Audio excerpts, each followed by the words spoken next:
Hi guys, big boss വീട്ടിൽ നിന്ന് immunity card പ്രതീക്ഷിച്ചിരുന്ന Adila പ്ലിങ്ങായി. ഇത്രയൊക്കെ അനീഷിനെ ഉപദ്രവിച്ചിട്ട് എന്തൊക്കെ കാണിച്ചിട്ടും അതെന്തായാലും ബിഗ് ബോസ് കട്ട് ചെയ്തിട്ടുണ്ട്. അത് കാണിച്ചിട്ടില്ല. കാരണം ഫിസിക്കൽ അസോൾട്ട് കാണിച്ച് പിന്നെ ആൾക്കാർ ഡെയിലി വെറുതെ പ്രശ്നങ്ങൾ ആകണ്ട എന്തൊക്കെയോ കാരണം കൊണ്ട് അത് കട്ട് ചെയ്തു. പക്ഷെ ലൈവിൽ കണ്ടവരുണ്ട്.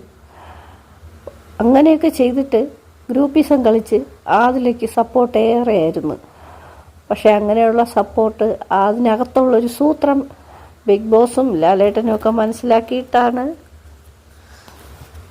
ഇമ്മ്യൂണിറ്റി കാർഡ് സത്യം പറഞ്ഞാൽ ആദിലേക്ക് കൊടുത്തില്ല, ഒരു പട്ടിക്ക് കൊടുക്കുന്നതിന് തുല്യമായിപ്പോയി. ജിഷിന് കൊടുക്കാമായിരുന്നു എന്നെനിക്ക് തോന്നി. എന്തായാലും ആർക്കും കിട്ടിയില്ല. പ്രത്യേകിച്ച് ആർക്ക് കൊടുത്താലും ആദിലേക്ക് കൊടുക്കരുതെന്നായിരുന്നു എൻ്റെ മനസ്സിൽ. അത്രത്തോളം കാണിച്ചു കൂട്ടിയിട്ട് ആ ജയിലിനകത്ത് കയറിയിട്ട് ലാലേട്ടൻ വരുന്നോണ്ട് നല്ല പിള്ള ചമഞ്ഞ് അനീഷിനോട് ഭയങ്കര സ്നേഹപ്രകടനങ്ങളൊക്കെ നടത്തി. പക്ഷെ അനീഷ് ആരാ മോൻ? അനീഷ് എന്ന് പറഞ്ഞാൽ അനീഷിന് എത്ര സ്നേഹം പ്രകടിപ്പിച്ചു വന്നാലും പെങ്ങളൂട്ടി കാലിറക്കിയാലും അനീഷിന് പറയാനുള്ളത് സ്പോട്ടിൽ അനീഷ് പറഞ്ഞു കഴിയും. അതാണ് നമ്മുടെ അനീഷ്.